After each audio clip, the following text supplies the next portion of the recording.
I've been sharing a little bit about my life on and off this whole time. At the Rock, which was, 4 years ago, I left the Rock. I was doing a discipleship school identical to this. It's a little different, but you get the point. And then I left because we were going to plant a church. I felt God calling, let's plant a church with George. And in my mind, it was going to be the success. Thousands of people were going to come. I was going to get on staff. Life was going to be great. None of that happened. So I was like, okay, now I have to make money. All right. So I've been like, I need to make money. So what I did is I started getting into marketing because when I was running Impact, I got really good at marketing and all that stuff. So I was like, okay, I'm just going to work from home as a marketer. And I did. And the reason why I thought it would be great is because I'm actually very introverted. I know you're like, people get upset with me all the time. It's like, up here, I'm like, hey, what's going on? And then we get one-on-one, I'm just like, people are like, Scott, mad at me? He doesn't like me, I guess. Like, actually, it was about a year before I taught at the church, at the gathering, and some people had no information about me. And after I taught, they were like, oh my gosh, I didn't know you had a personality. Right? So I was thinking like, oh, it'd be great working from home by myself, being just alone is like, that's perfect for me. But it ends up that it actually sucked my will to live. That even though I am introverted and enjoy privacy and quietness and all that stuff, I still need human interaction, right? That I need the energy from other people still. And so I started to eventually hate it. Having people around, not having people around just started sucking my will to live. And the worst part is I was trying to trudge along and do it. I knew what I was created for, right? I feel God's pleasure when I teach. Like, I know what I'm created for, and I wasn't able to do it, so it made it even worse. And if you're anything like me, you can probably relate. There's stuff in life that you just hate doing. You have no choice, but you have to do it anyway. Right? If you're an introvert, you hate going to parties. If you're an extrovert, alone time freaks you out. Right? If you're one of those people that like, I just give me something to do and I'll get it done. You hate those jobs where it's like nothing ever gets accomplished. It's just like, yeah, maybe in a couple of weeks we'll be able to check something off. Right? You're like, oh. You know, or if you're like a global thinker, you hate details. Excel is like the death of you. Right? Details, checklists, you're like, no. And if you're a details person, no clear expectations is like the death of you. Right? It's like, okay, just tell me what to do, how to do it, when to do it, I'm good. And your boss is like, just figure it out. I need to know the expectations, I need to do it, right? So you know, and some people, after a long time, they can kind of figure out kind of how they're wired and stuff. Not everybody, but it takes a long time.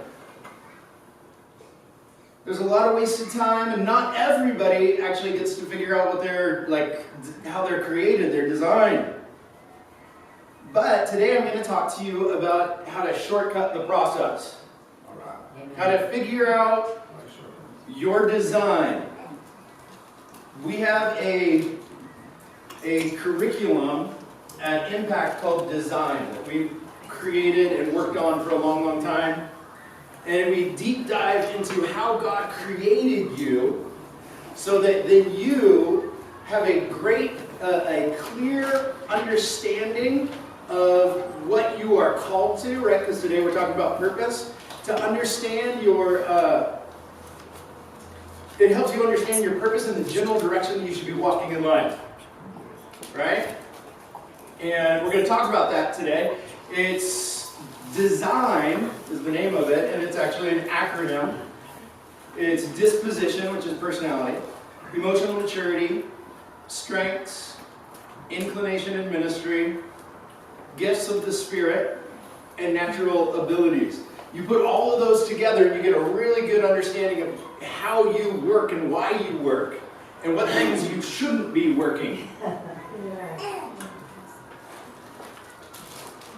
And we used to do it, for those of you who are alumni, we used to do it, it was 1 week.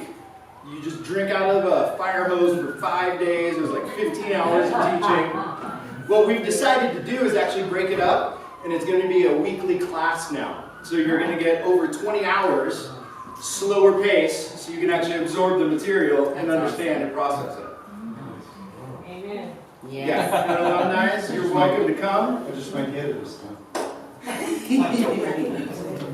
So, I've got good news for you today. You can just put them like over there. Today we are going to talk about your favorite subject. You. We're talking about you.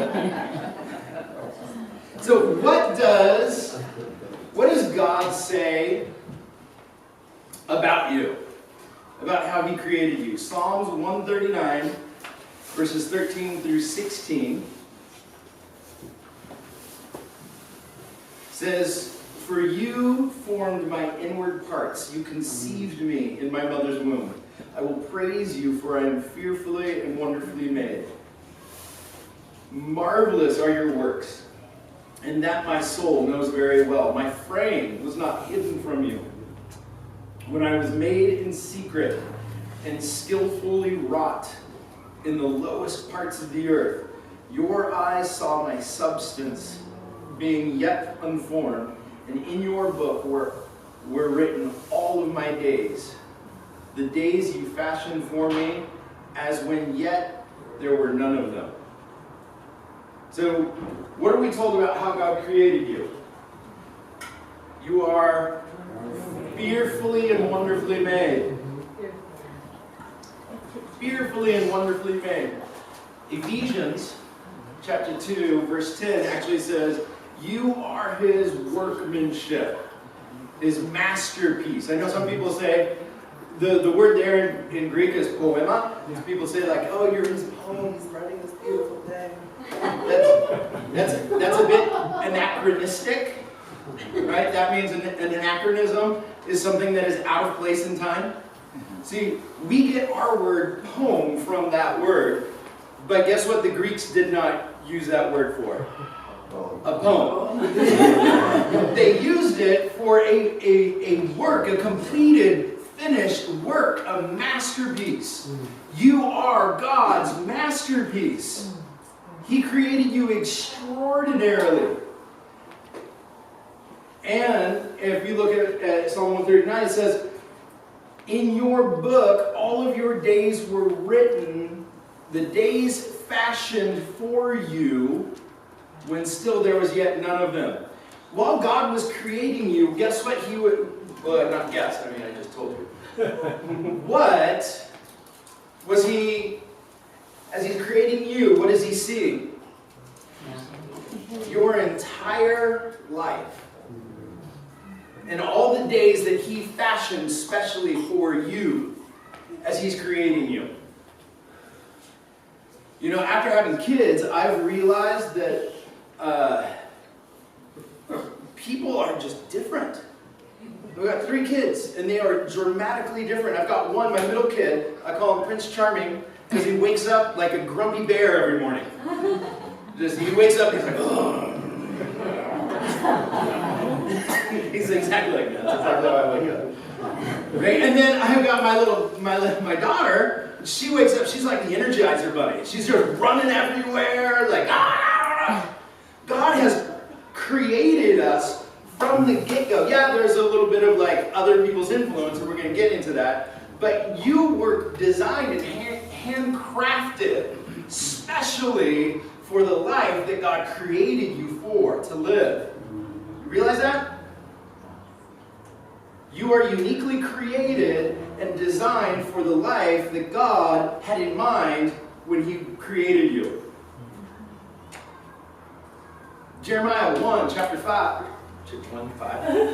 Jeremiah chapter 1, verse 5. Sorry, I woke up at like 3:30 this morning. My brain, I'm about ready to sleep. If I fall asleep during this teaching, just wake me up gently because I'm that tired. You know you're a bad teacher when you fall asleep in your own song.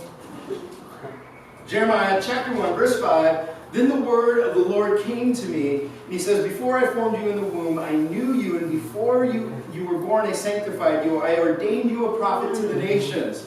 And Jeremiah's response is, you got the wrong guy. You don't understand. I can't speak, for I am a youth. And God's response is, do not say I am a youth, for you shall go to all whom I send you, and wherever I command you, you shall speak.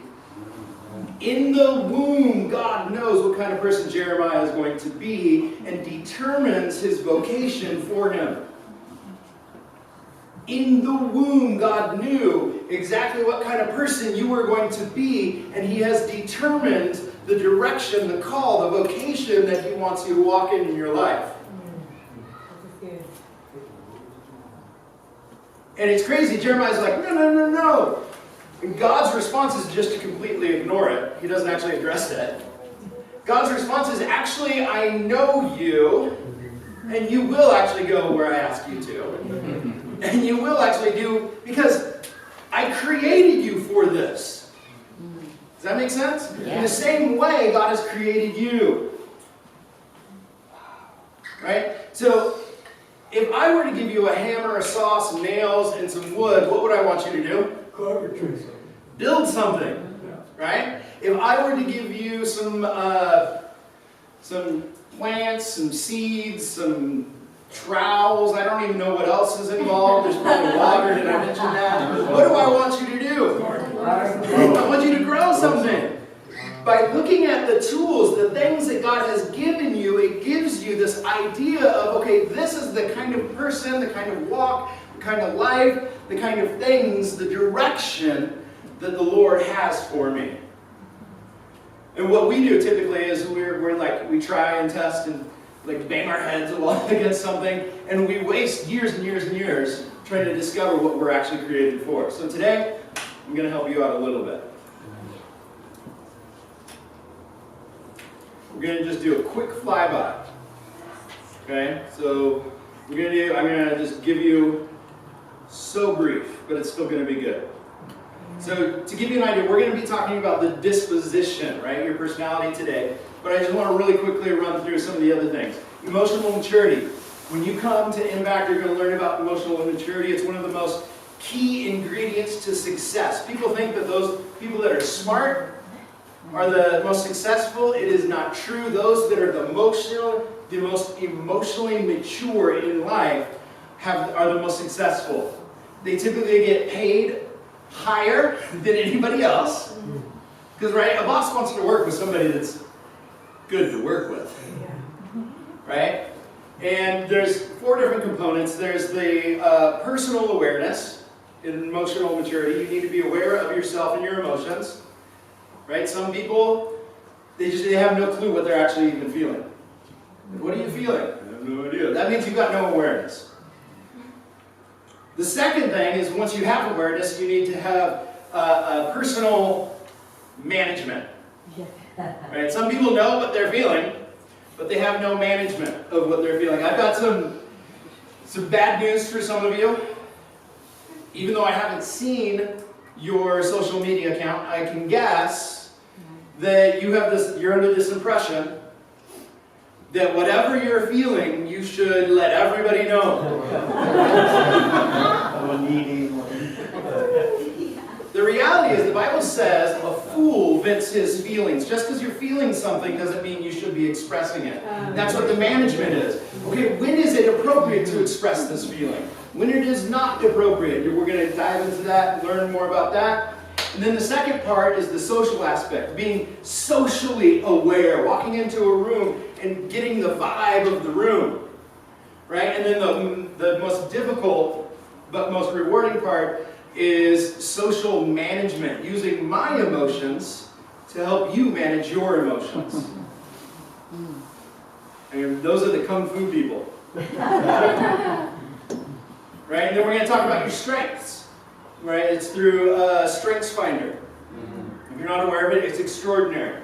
You're going to see where your strengths are, and there's 4 different quadrants that you can fall under, right? There's people that are executors, right? They want to get stuff done. There's people that are influencers. They want to make sure you get stuff done. They activate people to do stuff. There's people that are relationship builders. And then there's people that are strategic thinkers. They don't want to do anything, they just want to think a lot. Right? And understanding how you're made so you're not trying to do stuff that's going to suck your will to live. And then we talk about the inclination of ministry. Ephesians 4:11 says God gave some, this is God's gift to the church. Some people are apostles, some are prophets, some are evangelists, some are pastors and teachers. Right? You fit into one of those categories. Do you know which one it is? If not, it's okay. Join the program. I'll help you find it out. And then one of the best, one of the funnest, is the gifts of the Spirit, the spiritual gifts. That after you come through Impact, you will have a clear understanding of what your gifts are and a path and a plan to actually start using them. Most people are like, I think I might have. Not too sure. We're going to help you figure it out. Amen. And then natural abilities. There's natural abilities, right? We're going to talk about if you're going to discover if you're a specialist, a supervisor, or a manager, right? There's different types of people. People that just like to get stuff done, they're specialists, right? Managers like to work with people, or supervisors like to work with people. Managers just like to think about stuff. Personally, I scored on the test. I'm a task avoider, right? I'm like 1 point away from just task avoiding, which is funny because my wife also is too. So like our house, it'll get really messy and then we're like, okay, we need to talk about this. Let's strategize. Let's do it. Boom. All right, now we can avoid it for another week. And just an FYI, you can get a lot of this from outside in the world, but it will cost you a couple $1,000s to go through these sessions, which, by the way, is about what we charge for the entire program. It's a big deal. All right, disposition. There's 9 different personality types. Right, this is based off the Enneagram. I don't know if you're familiar with it, but it is pretty powerful. Why I like the Enneagram, those of you students who are like, wait, you used to do Myers-Briggs. Yeah, we found something way better. So what happens, most personality tests, they just tell you how awesome you are. Right? The Enneagram actually focuses on the brokenness you received in this world, and it helps you on a path to repairing it. Right? So the basic idea is our identity was formed through years and cycles of either affirmation or rejection. Some of you were constantly affirmed, some of you got constantly rejected, and that shaped you. And then also the lies we believe about ourselves. Either we told ourselves or somebody else told us. And the coping mechanisms that we adopted through life, all of those shaped who you are. Could you pass those out? There's 3 for each. So we're going to, oh my God, it's right. I'll tell that joke every single time I hear it. Someone pass it. So we have got something that we're going to go through. So you're like, okay, this is awesome, Scott. Thank you so much. How do I know what I am? All one. So you'll get 2 points. Oh, it's 2? Yeah. Front and back on one. 3 pages, but Always ninja. Ninja's test. Instead of squinting at my thing. So this is the list. This is the Enneagram list. And we're going to go through this, and for some of you, you're going to get real freaked out. Because you're like, how does this person know that I'm like this? Some of you are going to be like, I'm a little kind of here, kind of there. one that makes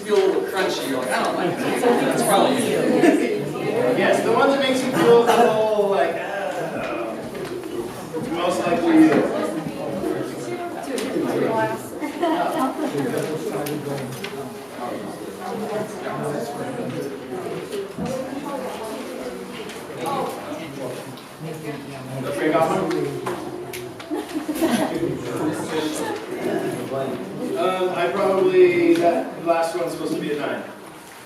I was finishing up my notes while Esteban was giving me. Yeah, I'm already. Furiously typing. Has everybody got stuff?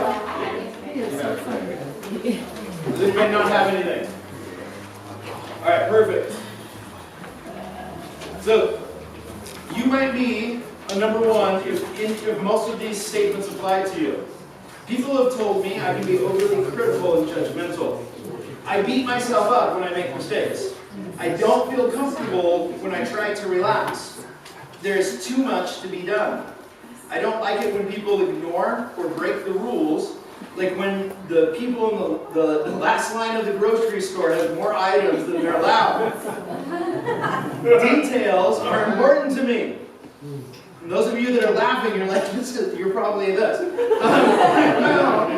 I often find that I'm comparing myself to others. If I say it, I'll do it. It's hard for me to let go of resentment. Right? And you can read some of the others. I'm going to jump down just for time's sake. You might be a number 2, if. When it comes to taking care of others, I don't know how or when to say no. I am a great listener, and I remember the stories that make up people's lives. I am anxious to overcome misunderstandings in a relationship. I feel drawn to influential or powerful people. People think I'm a psychic because I usually know what other people need or want. Even people I don't know will share deep stuff about their lives with me. Alright, and jump down to the last one. I worry a lot being forgiven when I make mistakes. You might be, that's the last page, that's the last line on number 2. Number 3, you ready for number 3? So how many of you think you're a number 1 potentially? I know it's like too early to tell some of you. Because you're like, I don't know, you only read 2. You're probably a number 1. You could be say. You could be both, right? You could be a couple. There's wings and stuff, yes. But any number 2s? Anybody like, I'm probably a number 2? Number 3, it's important for me to come across as a winner. I love walking into a room and making a great first impression on the crowd. I could persuade Bill Gates to buy a Mac. The keys to my happiness are efficiency, productivity, and being acknowledged as the best.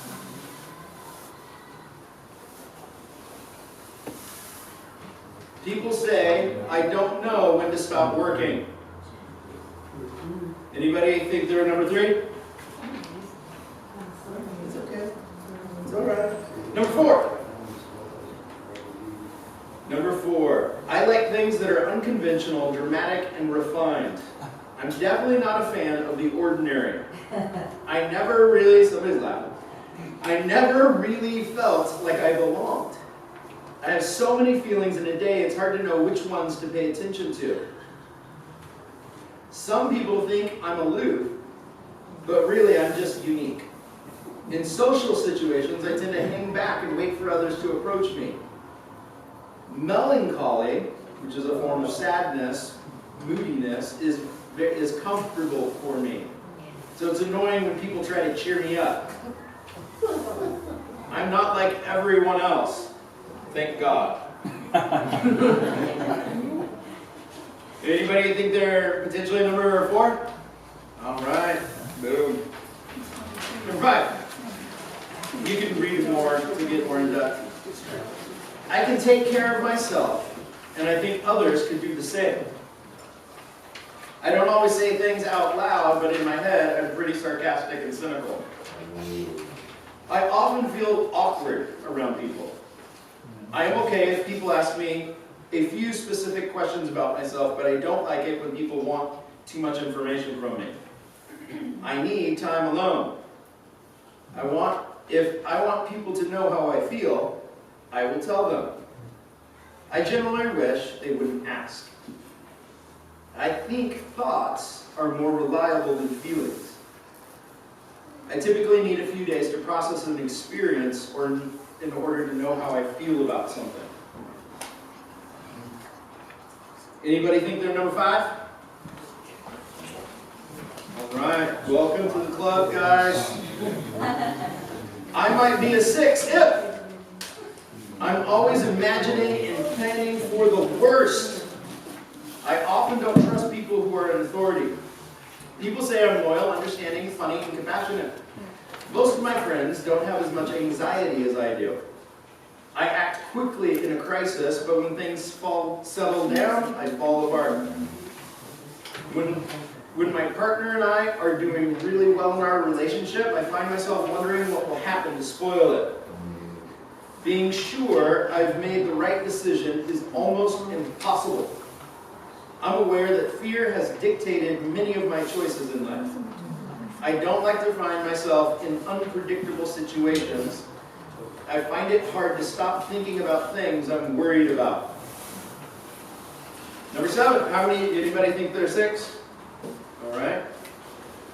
Number 7, I'm always the first person up for a last-minute adventure. I'm an optimist to a fault. I don't like making hard and fast commitments to anything. I seriously suffer from FOMO, fear of missing out. Anticipation is the best part of life. People close to me say I can be argumentative or act superior. Variety and spontaneity are the spice of life. Sometimes I get so eager for the future, I can hardly wait for it to get here. It's hard for me to finish things. When I get close to the end of a project, I start thinking about the next thing, and then I get so excited, I just move on. I avoid heavy conversations and confrontations. Anybody think they're potentially 7? Got a half of a hand raised. Number 8. I am told that I am too blunt and aggressive.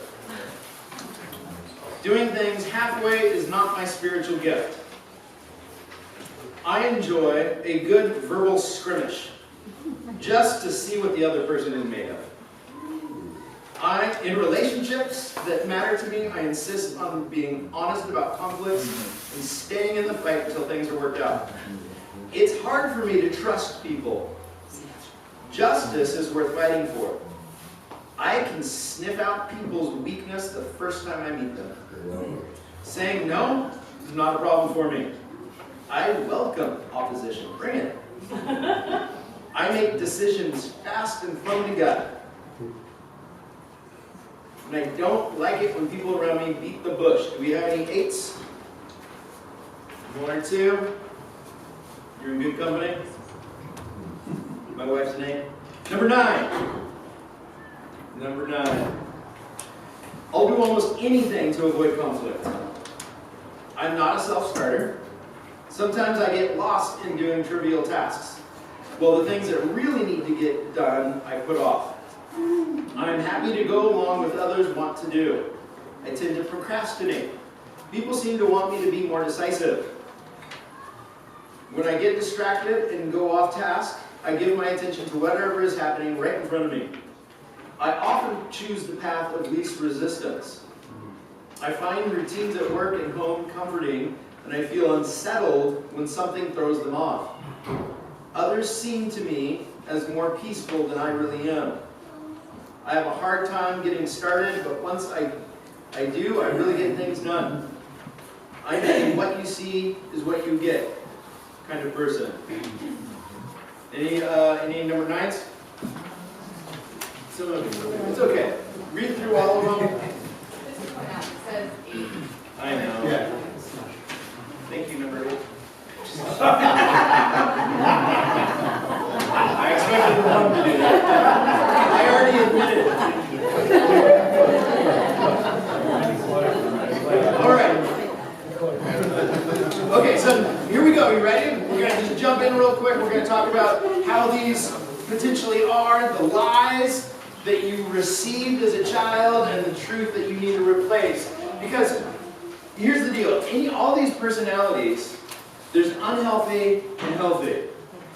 Right? A lot of people really dislike 8s. Because they are come across as bullies and they bulldoze people when they're unhealthy. But when they're healthy, they are some of the most extraordinary people you can meet. Right? The same is true with all of them. Number ones. Well, let's just get into the number ones.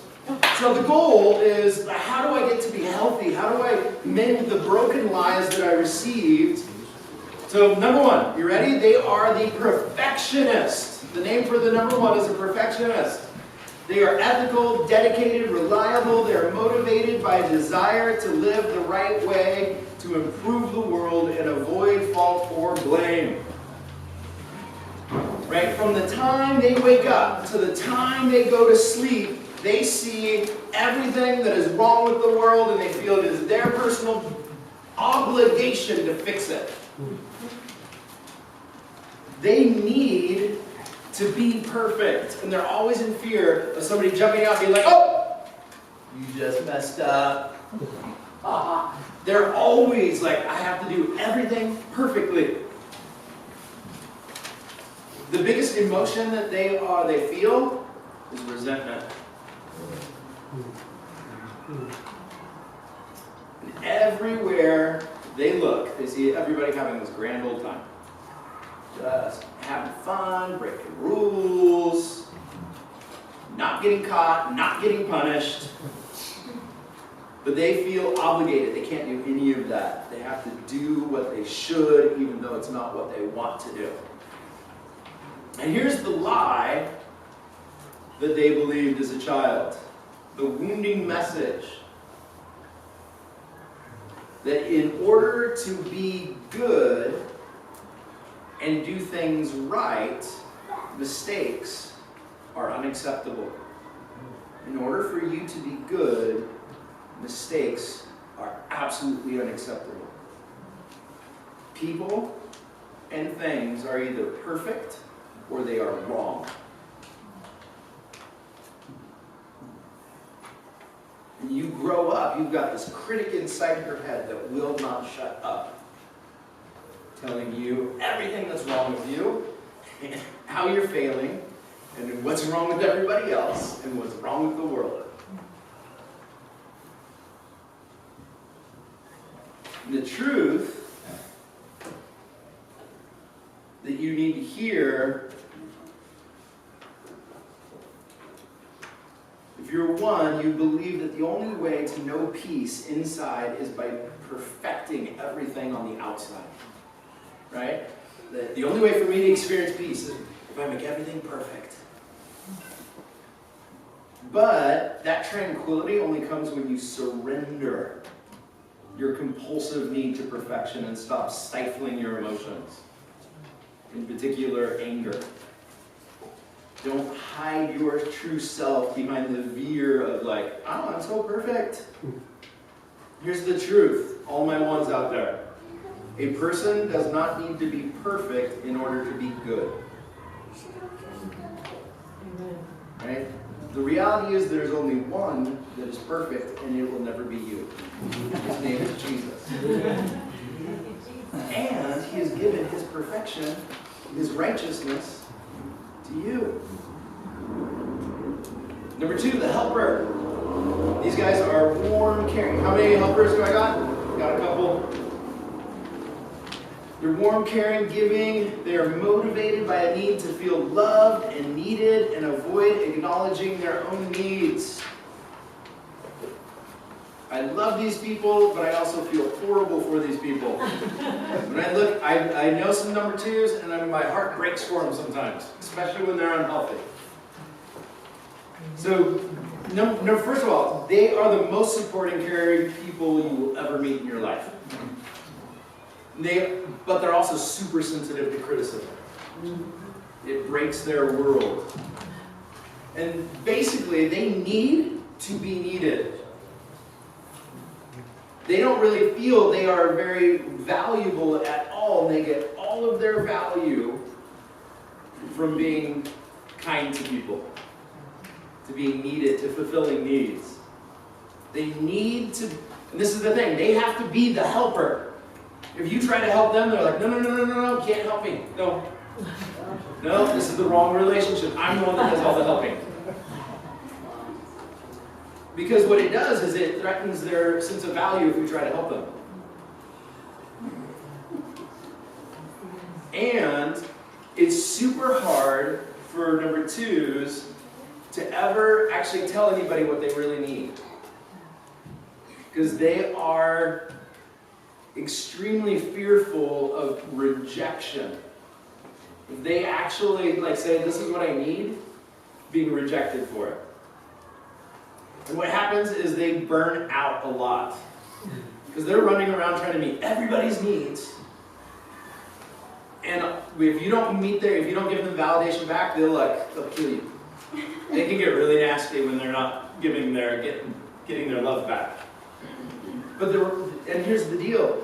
The reason they're so helpful is because that's how they receive love. If I give you value, you'll love me. They're just looking for love. That's why they're so nice. The lie they believe is when they were kids, they believed that having a need or expressing a need ended in humiliation or rejection. Right? They'd say, Daddy, I need to blah, blah, blah. And Daddy began to humiliate and make fun of you for that. Or you started, Mom, I need to da, da, da, da. And she's like, you're such a waste. Stop bugging me.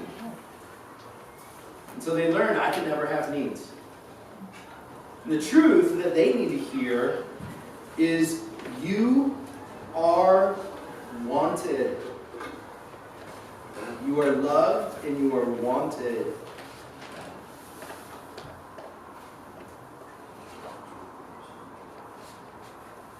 And it is okay and actually needful for you to learn how to express your needs and your emotions without fear of being humiliated or rejected. Number 3. How many number 3s do I got? 0. All right. The performer. Actually, Esrion is the number 3. The performer, they're all about success. They're image conscious. They're wired for productivity. They're motivated by a need to be or appear to be successful. And they hate failure. Right? These guys are the most success-oriented people. They're ambitious, they're status conscious, they've got this drive, and they have this obsession with how other people perceive them. They need to be perceived as successful. And to do that, what they do is they project the image they think you want to see. But the thing is that they wear a mask so often that they forget who they actually are. If you ask a 3 who you are deep down inside, they'll be like, I don't really know. Because they're always performing for people. And they've lost contact with who they really are. And the lie they believed early in life was, you are what you do. Right? You perform well, that means you're good. You're successful, you do something successfully, that means you're a success. And so, in the business world, 3s dominate. They're the people that always are rising to every success. And the thing is, it's kind of sad, is we feed that broken attitude that they have. The reason why there's no 3s here is because they're all working right now. They're trying to be successful. And what a 3 needs to hear, and the reason why I'm just going to glossing over this because there's no one here. We all need to hear that we're loved, but they really, really, really, really need to hear it until one day they can look in the mirror and say, I truly am loved. You are loved just because you are you, not by what you do. The same answer for 2 was, you're needed, you're wanted. And it's okay to share your feelings. Take 4. Any 4s? We got 1 4. 4s are the romantic, the creative, sensitive, and moody. They're motivated by a need to be understood, experience the oversized feelings, and avoid the ordinary. 4s, basically feel like something is missing inside of them. Like they're defective somehow. And so they're always on a search to like, they look at you and they're like, oh, you got it all together. And it just makes them feel even more like, something missing in me. Like, why do I feel so inferior? They're prone to melancholy, which is not depression, but they're okay with being in a funk. And they enjoy it.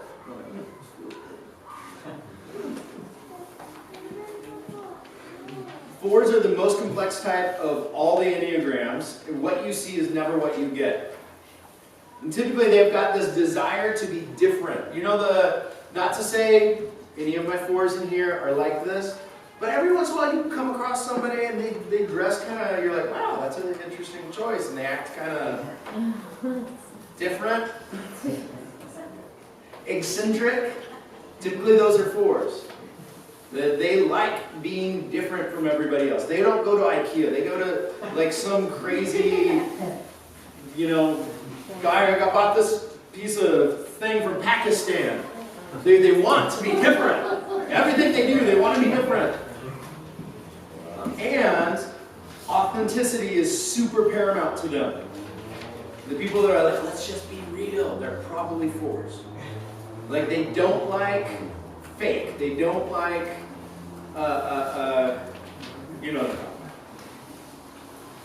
And they typically felt misunderstood and very different as children.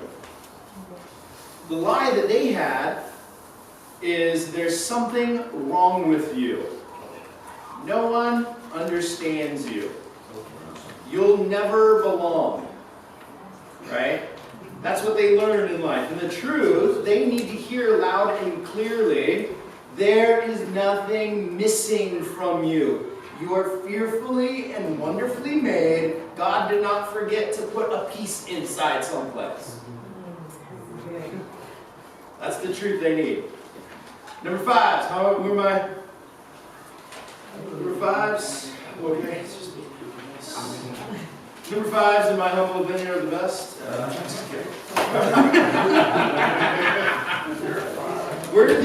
We're investigators. We're analytical. We're detached and private, right? So when people see me like this and they're like, "Why aren't you giving me more one-on-one?" It's because I'm detached and private. That's my normal station in life. They are motivated by a need to gain knowledge. They love to conserve energy and avoid relying on others. Right? So typically they're introverted, not always.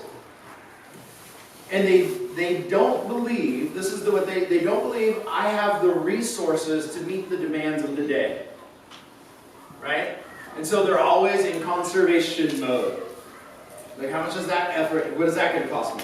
Well, you want me to do that? Okay, well, how much is that going of my energy? It's like, hey, you've had your phone on low battery before, right? So a number five feels like it's low battery from the moment they wake up to the moment they go to sleep.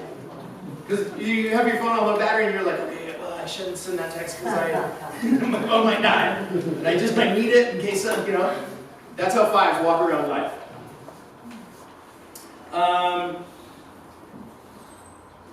They stock up on resources, time, money, food. They just stock. They hoard. It's super easy for them to say no. Them and the eights say no constantly, right? They're like, nope, sorry, I don't have time for that. Nope, that sounds like it's going to be too much of a commitment. Nope, nope, nope, nope. My first response to anything you ask me is no. Right? It's just, can I get you to? No, you can't. Then I have to okay. Anyways, they're observers. They like to stand back and observe, but it's not passive. They are actively observing and looking and watching. And they are super emotional, but they have very low affect, right? Which means they don't show their emotions. Like my wife has to interpret my face for people. Somebody gives me this great news, hey, I want you to blah, blah, blah, blah, blah. And I'm like, that's awesome, I'm super excited.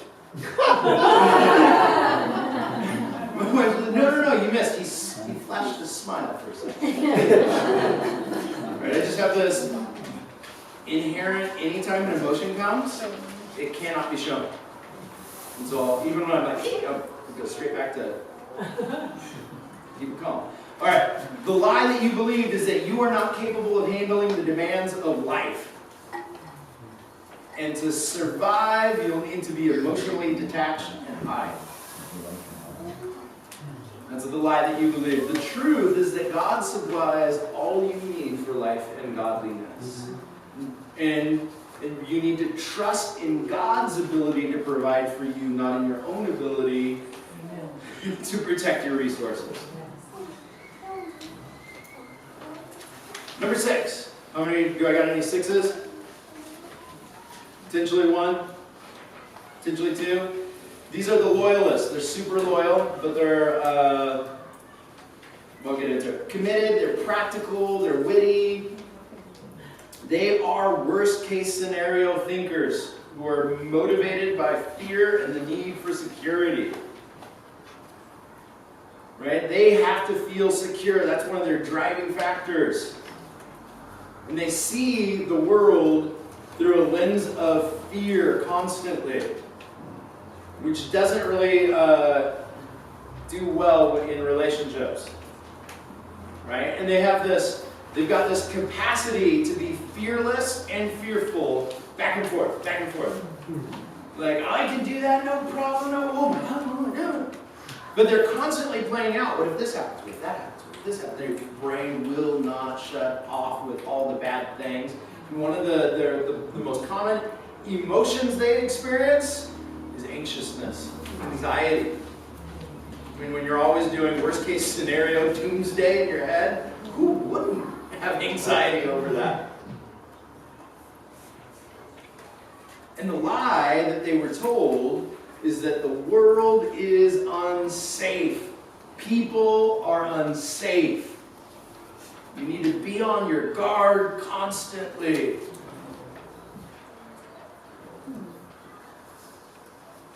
The truth is that God is your safety.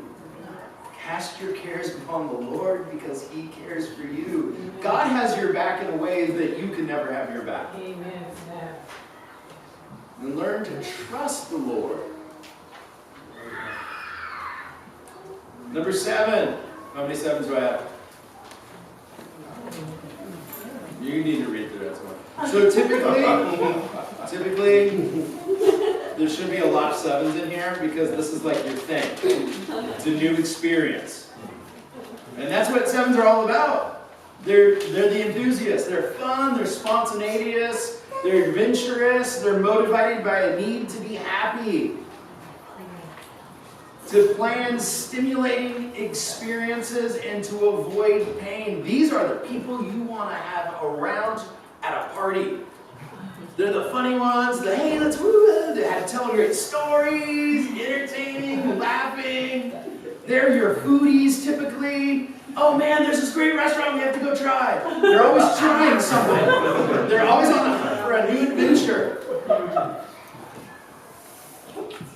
They've got boundless joy and enthusiasm for life. But here's the thing, they don't like unpleasant emotions. And all of that enthusiasm and joy is just them running away from bad feelings. They have no ability, like you try to talk to them and have like a heart-to-heart conversation, they will bounce. Or they will just constantly make jokes. They have no capacity to process difficulty or pain. They've been running from their whole life, and they're fun to be around. I love 7s. Like, because I'm a 5, right? Low affect, don't talk much unless I'm teaching. When I go to a party, I find a number 7, and just stare at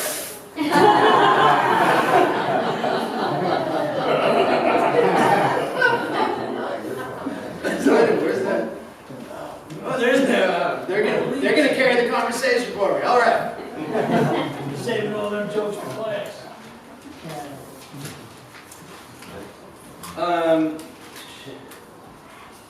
These guys are masters of reframing, taking a negative experience and like spinning it to be a positive. You know, have you ever met those people? Something horrible happens, but you know it's not so bad because they are probably a number 7. And they like to keep their options open. They're the people that are like, let's schedule something. They're like, I'm not sure. Should I take this job? Should I take that job? I'm not sure what I should do. Just want to keep my options open. The lie that they believed is you are on your own. No one here, there's nobody here that will support you or take care of you. You have to figure it out yourself. And as kids don't like unpleasant things, so they just began to run.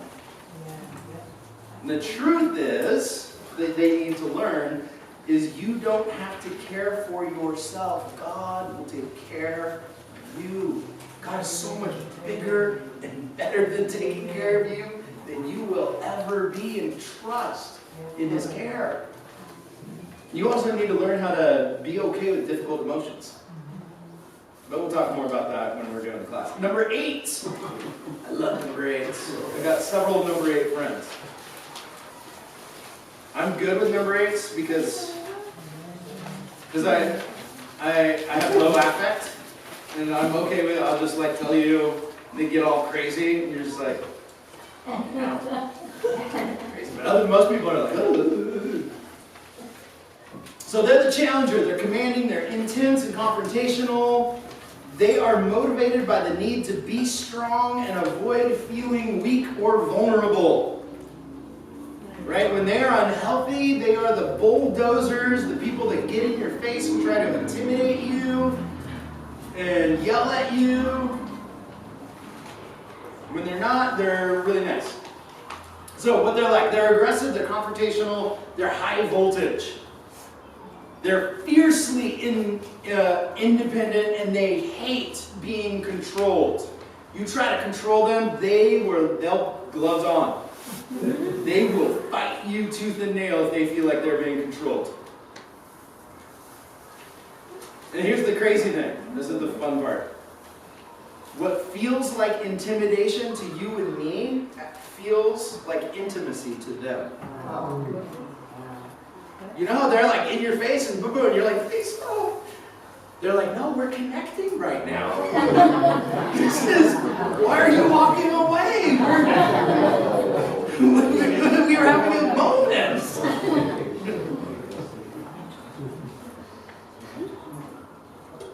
And what's really funny is they're totally surprised that other people are intimidated by them. That's the thing. They hear like, oh, you're so intimidating. They're like, what? Me? I'm not intimidating. They're a little different than the ones. They don't care about fairness, but when they see somebody that is weak being taken advantage of, they get crazy. Right? They hate people being taken advantage of. And they will take all of their like anger and like, ugh, and fight for them. Which is great. It's great to have an 8 on your side. They also think you and I have opinions, and they have facts. And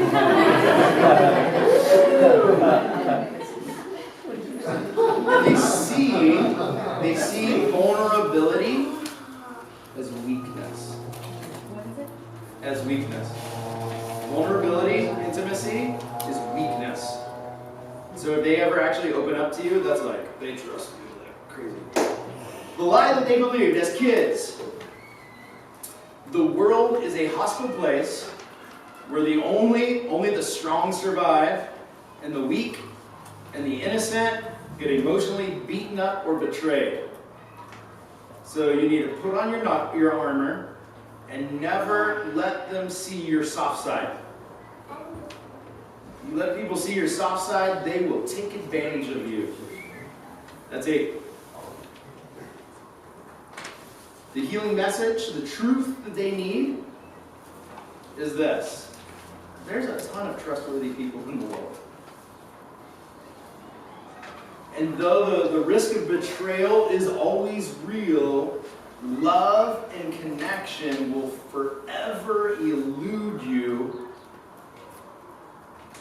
until you learn to be vulnerable and open. You'll never experience real love.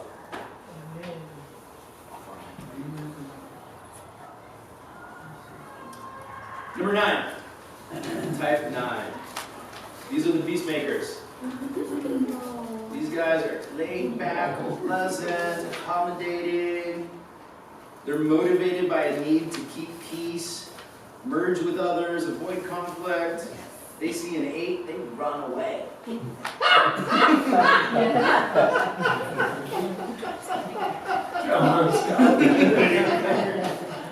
So these are the chill people. These are the easygoing people. They hate conflict.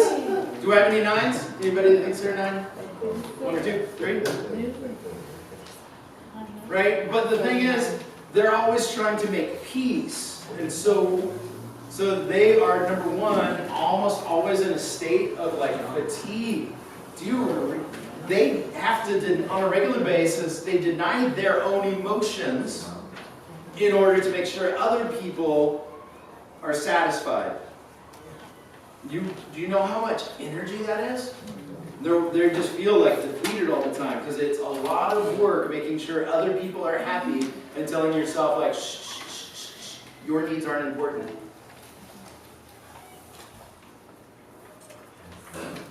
They hate conflict and they don't really fully engage in life either. Right? They start but stop all the time. They have a hard time making decisions. Never ask a peacemaker where they want to go to eat. You just say, this is where we're going. They'll be like, thank you. Give them decisions to make. Because all they're doing is thinking, well, which one do they want to do? How do I can't make that decision. Please just make the decision for me. Right? Another thing is they're slow to start. Like it takes a while to get them going on something, but once they start going on something, they're quick to fade. They start, it takes a while to get them going, and when they get going, they're like, man, all right, I need to take a break. But number 9s are like, yeah, that's so me. Oftentimes, number 9s don't know what they're feeling emotionally because they always stuff their emotions down to make sure there's peace with other people. And the lie that they believe is that your wants, your opinions, your desires don't matter. What you want doesn't matter. We're doing this anyway. And the truth that you guys need to believe is that you are valued and you are loved. Amen. Right? That was just a really quick flyby. We're going to get really deep into this, giving you practical things to do in order to begin to believe the truth and heal some of those things that are going on in your heart. And I just want to invite you, if you want more, if you want the healing, if you want to figure out correct some of the brokenness that you were taught as a child, Impact's the place to be. Right? And some of you are like, I don't have the time. Right? I hear that one all the time. Well, often, what else are you going to do with your life? Sometimes we make so many commitments to all the wrong things. And it really is, the question you should be asking you is, how important is getting healing? Or is any of the commitments you currently have giving you what you're looking for in life? Right? Or I don't have the money. So I've been doing this 16 years. I've seen almost 1,000 people going through. There's one excuse that I always laugh at is I don't have money. I have seen thousands of people God supernaturally provide for thousands of people. Over and over and over and over. Over and over, and like crazy stuff. It's one of the worst excuses to give God. God, I'm sorry, I don't have the money. But it's funny though, because we go to God for like direction. Like, God, what do you want me to do with my life? Tell me what to do. And then he tells you, sign up for Impact. And then you go to the bank account and you ask for permission. Right? If God's calling you and you're faithful, he will provide. That's right. Some of you are like, I could, but I got this job. Can't get off work. First of all, how do you know you can't get off work? Have you asked? Right? The second thing is crazy to me because some people are so loyal to jobs. And they're like, I just can't because like, I'm really good friends with my boss. I'm not really good friends with your boss. Stop performing. I mean, like you're best friends with your boss. Most of us. Stop performing at work and see how good your friendship lasts. Right? They are not loyal. That's the thing with the companies. Your job is not loyal to you. So why are you loyal to them in a way that's distracting you from what God's calling you to? That's the wrong loyalty. So if you want to change, here's the thing. You got to do something different. If you keep living the same life, making the same choices, guess what you're going to get? Same thing. If you really are desperate for a change and healing, you got to make a different choice.